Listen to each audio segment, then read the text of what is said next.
হচ্ছে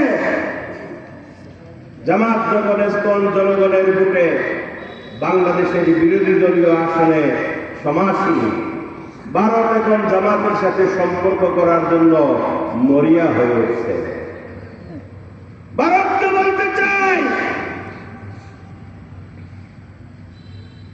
ওসমান হাদির হত্যাকারীকে গ্রেফতার করে 14 দিন রিমান্ডে রেখে তাকে জামাত ইসলামীর নাম বলানোর জন্য যে অপচেষ্টা করা হচ্ছে, বাংলার জনগণ এই ষড়যন্ত্র খড়কুড়ার মতো নদীর পানিতে ভেসে দেবেন সব। আর শুধু ওসমান হাদির হত্যাকারীদের ফেরত দিলে হবে না ভারত। মোদী সরকার, আপনি জেনে রাখুন, অবশ্যই খুনি হাসিনাকে ফেরত দিতে হবে। বাংলার মাটিতে আমার মা বোনদের, আমার শিশুদের এই জুলাই যোদ্ধাদের হত্যার দায়ে তাকে ফাঁসির কাস্তে ঝুলতে হবে। বন্ধুগণ,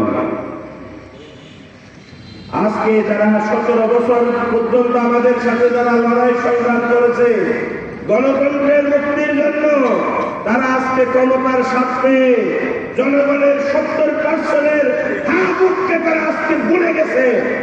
আজকে সংবিধান সংস্কারের জন্য তারা কোন উদ্যোগ নিচ্ছে না, বরং বিরোধিতা করছে। বর্তমানের মাতৃত্ববাদী সংবিধানকে তারা জীবিত রাখতে চাচ্ছে। জনগণ আবার যদি ভেসে ওঠে, আওয়ামী লীগ পালাইয়ে ভারতে গেছে, আমার আজকে দিল্লির নতুন দাদা বাবুরা কোথায় যাবেন আমরা জানি না।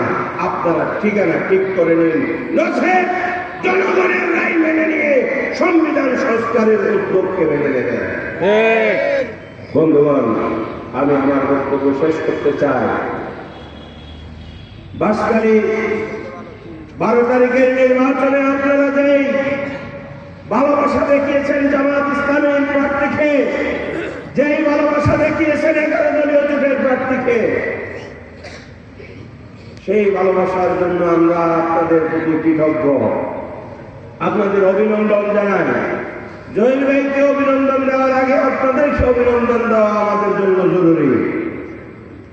আমরা 12 তারিখের ধারাবাহিকতায় আগামী স্থানীয় নির্বাচনগুলোতে, উপজেলা নির্বাচনে এবং ইউনিয়ন পরিষদের নির্বাচনগুলোতে আমরা যেন সুষম উন্নয়ন করতে পারি, উন্নয়নে যেন আমাদের কোনো সমস্যা